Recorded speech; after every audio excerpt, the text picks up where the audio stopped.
জীবনের এমন দামি শখের জামাটাকে তুই ইচ্ছে করে করেছিস, সেটা তোর মতলবই ছিল এটা ক্ষতি করবার। তোকে আমার ইচ্ছে করছে এখন স্ত্রীটা দিয়ে ছাকা দিয়ে দিতে গায়ের মধ্যে। কি করছো রীতা পিসি? তুমি কি পাগল হয়ে গেলে নাকি? তুমি গরম স্ত্রীর ছাকা দিচ্ছ আমায়? আমার চেয়ে জামাটা বেশি দামি হলো? হ্যাঁ হলো, অনেক বেশি দামি।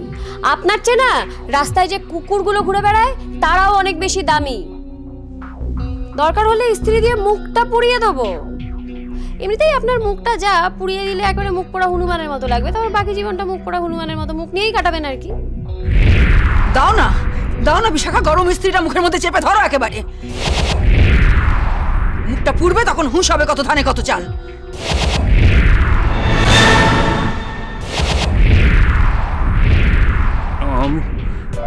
আমি তোমাদের কাছে ক্ষমা চাইছি, এরকম ভুল আর হবে না। আমাকে আর অপমান করো না প্লিজ। যদি কখনো তোমাদের কোনো উপকার করে থাকি তার বদলে আমাকে ক্ষমা করে দাও। আবার নাক টেনে টেনে ক্ষমা চাওয়া হচ্ছে। পারবি তুই এরকম দামি একটা জামা কিনে দিতে? করেছিস কি সারা জীবনে? বাপ ঠাকুরদার পয়সা কাঁপতেনি করেছিস, বুঝেছিস গতর খাটিয়ে পয়সা রোজগার করা কষ্ট কত? আজ খাওয়া দাওয়া বন্ধ, গিলে গিলে চেহারাটা একেবারে খোদার খাসির মতো হয়েছে, তো একটু ঝরানো দরকার। ইস্ত্রি করা হয়ে গেলে পুরো বাগানটার আগাছাগুলো কেটে একেবারে সাফ করে দেবেন, ঠিক আছে? ঠিক আছে, যে অপমান আজ তোমরা আমায় করলে আমি চিরকাল মনে রাখবো। হ্যাঁ, এটা যেন মনে থাকে, তাহলে ভবিষ্যৎ আর কোনোদিনও ভুল হবে না। আর ভুল যদি কখনো হয়েছে এরপর না, তাহলে সত্যি সত্যি গরম ইস্ত্রি তোমার মুখের ওপরে চালিয়ে দেবো, মনে থাকে যেন। পড়ি আমি বললাম লোকটা খুব ডেঞ্জারাস, ওর কানে ঠিক খবর বুঝে গেছে, দেখলি তো? সেটাই তো আমি ভাবছি, বুঝলে কাকা, তুমি ছাড়া তো আর কেউ জানে না, তাহলে ওর কানে কি করে খবরটা গেল? এখানে কি ওর কোনো স্পাই আছে? থাকতে পারে, এখানকার পুরনো লোক যারা আছে তারা তো তোকে চেনে, তাদের কি হয়তো সুজিতের কানে কথাটা তুলে দিয়েছে। ভীষণ ডেঞ্জারাস সুজিত, ও তোর ক্ষতি করে দিতে পারে, তোকে জানে পর্যন্ত মেরে দিতে পারে, আমি বলে দিচ্ছি। আমি জানি কাকা, মালটা না কিরকম একটা আছে জানো তো, ওর চোখের দিকে তাকিয়ে না কথা বলা যায় না, দেখবে বুকের মধ্যে কিরকম জিরজির করে। বহুত কেচাইল মাল শালা, বহুত কেচাইল মাল। আমি তোকে বলেছিলাম এই মালটাকে না শক্তি দিয়ে নয়, তাহলে বুদ্ধি দিয়ে লড়তে হবে। আমি তো তোকে বললাম তুই আর কারোর সঙ্গে লড়ে যেতে, আমি তোকে বাধা দিতাম না, কারণ আমি তোকে অনেক দিন ধরে ছেড়ে, তুই শালা অন্যায় সহ্য করতে পারিস না। কিন্তু এই মালটার সঙ্গে পড়ি না, ওরই পাতা জালে শালা ওকে ফেলতে হবে, নাহলে ওর সঙ্গে পারবি না। আর দেখছিস তো মাত্র দুদিন এসছিস, তার মধ্যে শালা খবর পেয়ে গেছে, বুঝতে পারছিস তোর হাত কত লম্বা? সব বুঝছি কাকা, ওকে তো মাথা দিয়ে কাজ করতে চাই, কিন্তু ও শালা ওর গুষ্টি পিন্ডি নিয়ে যা আমাদের উপরে করছে আর সহ্য করা যাচ্ছে না গো। তোকে তো সেদিন বললাম এটা ইউজ কর, বুদ্ধি দিয়ে ইউজ কর মালটাকে। তবে একটা কথা পড়ি আমি তোকে বলে দিচ্ছি, শুনে রাখ, সুজিত যদি তোকে কিংবা তোর ফ্যামিলির কারো ক্ষতি করে, তাহলে শালা আমার হাত থেকে ও নিস্তার পাবে না। ওর মতো শয়তানকে যদি আমি প্রাণে নাও মারতে পারি, ওর চরম ক্ষতি করার মতো স্পর্ধার ক্ষমতা এখন আমি রাখি রে পড়ে। আমি জানি কাকা তুমি আমার জন্য লড়ে যাবে সারা জীবন, আমার কি জানো তো, আমার নিজেকে নিয়ে টেনশন নেই, আমি শালা যে কোনো সিচুয়েশনে ফেলে দাও ঠিক খেলে বেরিয়ে চলে আসবো। আমার ভয়টা লাগে আমার পরিবারের জন্য, ওদের ওপর যদি কোনো অত্যাচার করে তুমি বলো, সেটা কি নিজের চোখে দেখা যায়? এইটাই তো তোকে বলবার চেষ্টা করছি। শোন, তুই আগে নিজেদের সবাইকে আগলে রেখে তারপরে শালা আটাকে যাবি। তোর তো অনেক বুদ্ধি রে পড়ি, খুব বুদ্ধিমান মেয়ে তুই শালা ঠান্ডা মাথা ভাব না, একটা রাস্তা ঠিক বেরিয়ে যাবে শালা। না হলে ও যদি কারো ক্ষতি করার চেষ্টা করে, তোর যদি কোনো ক্ষতি করার চেষ্টা করে, শালাকে আমি একবার পিষে শালাকে ঠিক আছে। দাঁড়াও কাকা, কিছু একটা করতে হবে বুঝলে, আমি দেখি আমি কি করতে পারি। মালটাকে কাত না করলে সারা শান্তি নেই, বুদ্ধি দিয়েই কাজ করতে হবে। আসি, চলে যা সাল, আমি আছি। সুজিত,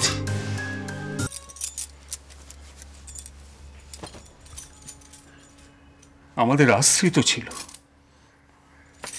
ওই রীতা পিসি, বিশাখা, এই চৌধুরীর বাড়ির আশ্রিত ছিল, আর আজ ওরাই আমাকে অপমান করছে। মানুষ নয়, মানুষ নয়, মানুষ হলে আমাদের সঙ্গে কুকুর বেড়ালের মতন ব্যবহারটা করতো না।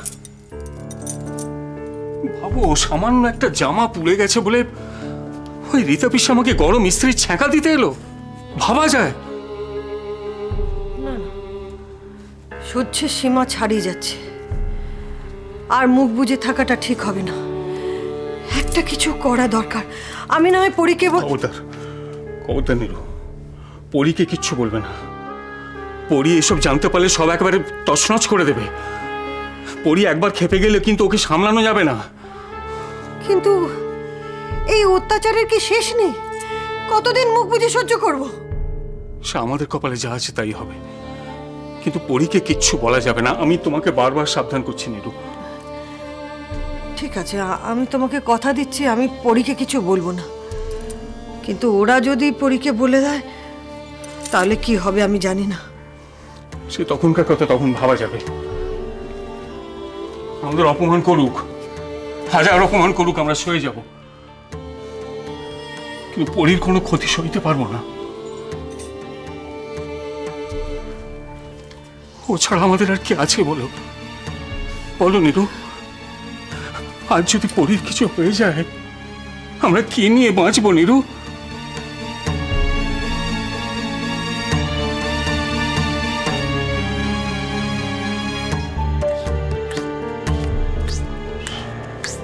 কোথায় যাচ্ছিস? আমার বাপের শ্রাদ্ধ খেতে যাবে, খুব ভালো মেনু হয়েছে। বাজে কথা না বলে যা জিজ্ঞেস করছি তার উত্তর দে। নেশা করতে যাচ্ছিস? হ্যাঁ অবশ্যই। আর কিছু?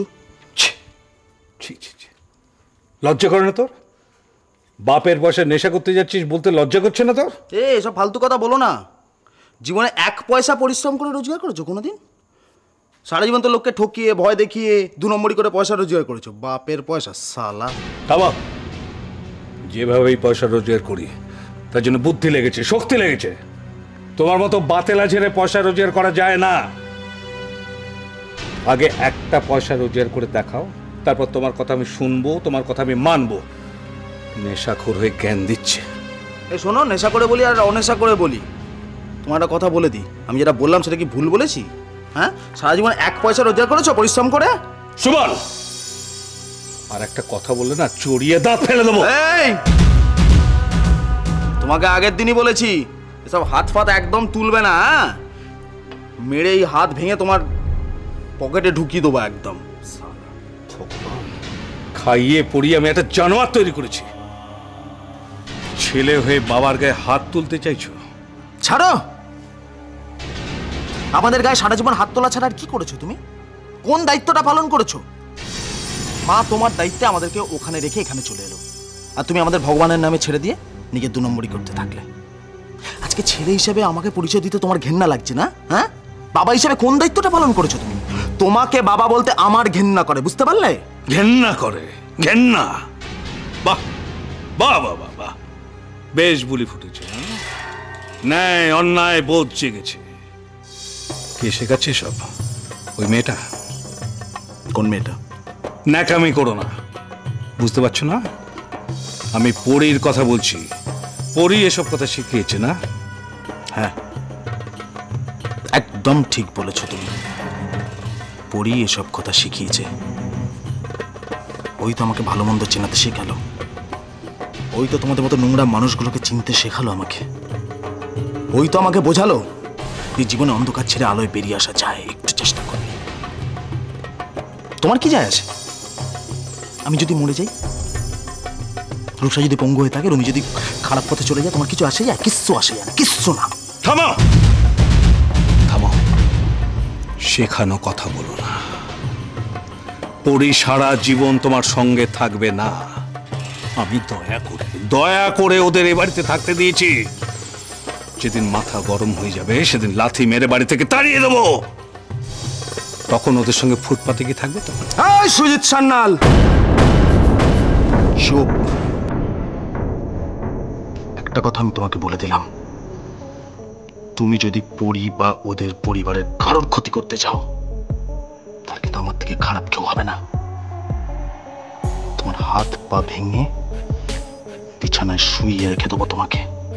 তাই তাই এত ক্ষমতা তোমার? শোনো, নেশার ঘোর কাটিয়ে উঠে তুমি এখন পরীর ঘোরে পড়েছ, তাই এত কথার খই ফুটছে।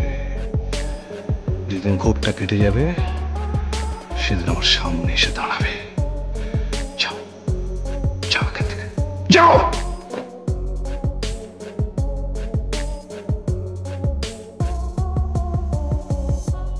যাওয়ার আগে তোমাকে চ্যালেঞ্জ করে যাচ্ছি, তুমি যদি ওদের কোনো ক্ষতি করো, ওদের উপর কোনো রকম অত্যাচার করো, তাহলে কিন্তু আমার থেকে খারাপ কেউ হবে না। কথাটা মাথায় রেখো, মিস্টার সুজিত সান্যাল।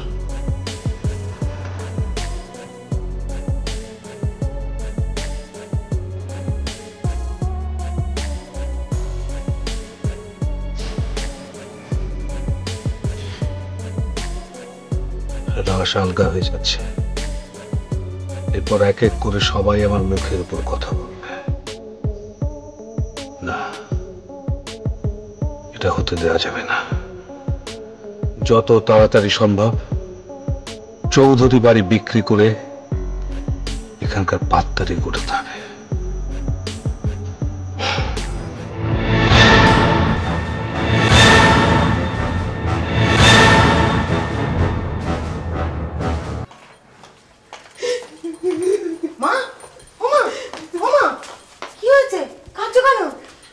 বেঁচে থাকতে ইচ্ছে করছে না, সহ্য হচ্ছে না। তুই বিষ এনে দে, আমরা সকলে গিয়ে মরে যাই। আরে এ তো রোজকার ঘটনা, এবার কে কি করলো কাকে? কি বলবো বলতো, অত্যাচারের মাত্রা দিনকে দিন বেড়েই চলেছে, বেড়েই চলেছে। তোমাকে কে অপমান করেছে তুমি বলো? অপমান আমাকে করেনি, করেছে তোর বাবাকে। বাবাকে? বাবাকে কেন অপমান করেছে? কোন শালা আমার বাবাকে অপমান করেছে গো? হ্যাঁ, আমার বাবা কি করেছে যে তাকে অপমান করেছে? অপমান করেছে রীতা পিসি আর বিশাখা। জানিস তোর বাবাকে স্ত্রী চাকা দিতে যাচ্ছিল। কেন? বাবা কি করেছে? তোর বাবা জামা কাপড় ইস্ত্রি করছিল, দুলালকে দিয়ে বিশাখা ডেকে পাঠায়। তা অভ্যেস নেই, জামার উপর ইস্ত্রি রেখে চলে গেছিল। নাকে পোড়া গন্ধ পেতে বিশাখা ছুটে এসে থাকে যে জামাটা পুড়ছে। বলে কিনা তোর বাবা ইচ্ছে করে জামা পুড়িয়েছে। তুই বলতো কেউ ইচ্ছে করে জামা পোড়ায়? কি বাজে মেয়ে ছেলে মা, কোনো মায়া দয়া নেই গো। আমার বাবাকে জীবনে কোনোদিন ইস্ত্রি করেছে বলো? বাচ্চারা ভুল করে হয়তো। আর তারপর মানুষের চামড়ার থেকে জামার দাম বেশি। তোর বাবা খুব কষ্ট পেয়েছে, খুব ভেঙে পড়েছে। তুমি দাঁড়াও মা, তুমি দাঁড়াও, আমি কিরম ক্ষীর খাই তুমি দেখো। পড়ে না মা, তুমি আমার হাত বেঁধে দিয়েছো, বুদ্ধি তো বাঁধনি, বুদ্ধি দিয়ে মারবো। দাঁড়াও, এত বড় সাহস আমার বাবাকে স্ত্রীর ছ্যাঁকা দেওয়া, অপমান করা। ওই স্ত্রী দিয়ে আমি কারেন্ট খাবো বিশাখাকে। তুমি দেখো, তোমার সামনে করে জ্বলবে।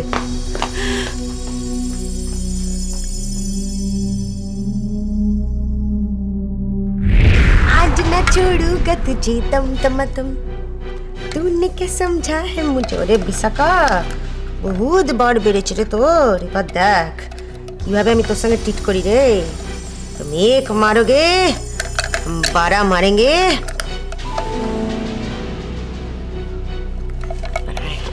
আর স্ত্রীটা ভালো করে প্যাক করে রেখে দিই, যখন আসবে স্ত্রী করতে বাপের বিয়ে দেব।